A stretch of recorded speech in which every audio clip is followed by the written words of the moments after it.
பாவ மன்னிப்பு ஞான ஸ்நானத்தினாலா விசுவாசத்தினாலா? அன்புக்குரியவர்களே, ஞான ஸ்நானம் என்றால் என்ன? ஞான ஸ்நானத்தின் அவசியம் என்ன? ஞான ஸ்நானம் நாம் எதற்காக பெற்றுக்கொள்ள வேண்டும் என்பதை நாம் அறிந்து கொள்வோமானால், பாவ மன்னிப்பு நமக்கு எப்படி கிடைக்கிறது என்பதையும் நாம் அறிந்து கொள்ள முடியும். சிலர் சொல்கிறது போல ஞான ஸ்நானம் பெற்றுக்கொள்வதனால் பாவம் மன்னிக்கப்படும் என்று நினைத்து பாவ மன்னிப்புக்கு என்று ஞான ஸ்நானத்தை நாம் பெற்று கொண்டோம் என்போமானால், கர்த்தராகிய இயேசு கிறிஸ்து ஞான ஸ்நானம் பெற்றுக்கொள்ள வேண்டிய அவசியம் இல்லையே. ஏனென்றால் அவர் பாவம் செய்யவில்லை, அவருடைய வாயில் வஞ்சனை காணப்படவும் இல்லை என்று 1 பேதுரு 2:22 சொல்கிறது. ஆனால் இயேசு கிறிஸ்துவும் ஞான ஸ்நானம் பெற்றார் என்றால், ஞான ஸ்நானம் வெறும் பாவ மன்னிப்புக்காக கொடுக்கப்படுகிற காரியம் அல்ல. அவர் தேவனுடைய நீதி, அதாவது கட்டளையை நிறைவேற்றினார் என்பதை மத்தேயு 3:15 வசனத்தின் வழியாக நாம் அறிந்து கொள்ளலாம்.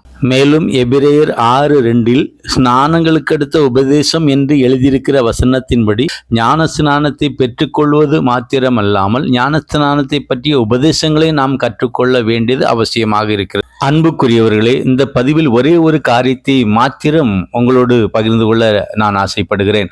அப்போஸ்தலனாகிய பவுலடிகளார் ரோமர் 6:1-11 வரை அடங்கியுள்ள வசனங்களில் சொல்லியிருக்கிற அந்த வார்த்தையின்படி, ஞான ஸ்நானத்தினால் ஒருவன் கிறிஸ்துவோடு இணைக்கப்படுகிறான். கிறிஸ்துவோடு இணைக்கப்படுகிறவன் அவரோடு மரிக்கிறான், அவரோடு அடக்கம் பண்ணப்படுகிறான், அவருடைய உயிர்த்தெழுதலின் சாயலிலும் இணைக்கப்படுகிறான். இப்படி விசுவாசிக்கிறவர்களுக்கே பாவம் மன்னிக்கப்படும். பாவ மன்னிப்பு என்பது ஞான ஸ்நானத்தின் ஒரு அம்சமே அல்லாமல், ஞான ஸ்நானத்தின் முழு நோக்கமும் பாவ மன்னிப்புக்கானது அல்ல.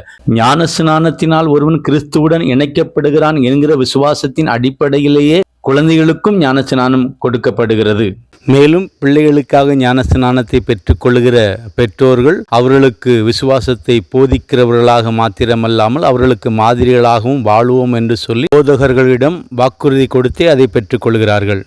மேலும் அப்போஸ்தலர் 2:39 பரிசுத்த பேதுரு அடிகளார், வாக்குத்தத்தமானது உங்களுக்கும் உங்கள் பிள்ளைகளுக்கும் உண்டாயிருக்கிறது என்று சொல்லி அவர் ஞான ஸ்நானம் கொடுத்தார். அன்றைய தினம் 3000 பேர் ஞான ஸ்நானத்தை பெற்றுக் கொண்டார்கள் என்று சொல்லி வேதத்தில் நம்மால் பார்க்க முடிகிறது. பிரியமானவர்களே, இந்த கடைசி கால செழிப்பு உபதேசங்களை நம்பி வழிவிலகி செல்லாதிருங்கள். சபையின் நியமங்களுக்கு அடங்கியிருங்கள். ஒருவன் ஒன்றும் அறியாதவனாய் இருந்தும் உண்மையுள்ளவனாய் இருந்து சபையின் நியமங்களுக்கு அடங்கியிருப்பான், ஆனால் அவன் ரட்சிக்கப்படுவது அதிக நிச்சயம் என்று சொல்லி உங்களுக்கு சொல்கிறேன். கர்த்தர் நல்லவர், அவர் கிருபை என்றும் உள்ளது. கர்த்தராகிய இயேசு கிறிஸ்துவினுடைய வருகை சீக்கிரமாக எதிர்பார்க்கிற எவனும் தானும் தன்னுடைய பிள்ளைகளுக்கும் தன்னுடைய குடும்பத்தார் அனைவருக்கும் உடனே ஞான ஸ்நானத்தை கொடுக்கிறான் என்பதற்கு வேதம் நமக்கு சாட்சியாக இருக்கிறது. ஏனென்றால் ஞான ஸ்நானத்தை பெற்றுக் கொள்ளாத ஒருவன் தேவனுடைய ராஜ்யமாகிய கிறிஸ்துவின் ராஜ்யத்துக்குள் பிரவேசிப்பது என்பது கூடாத காரியம்.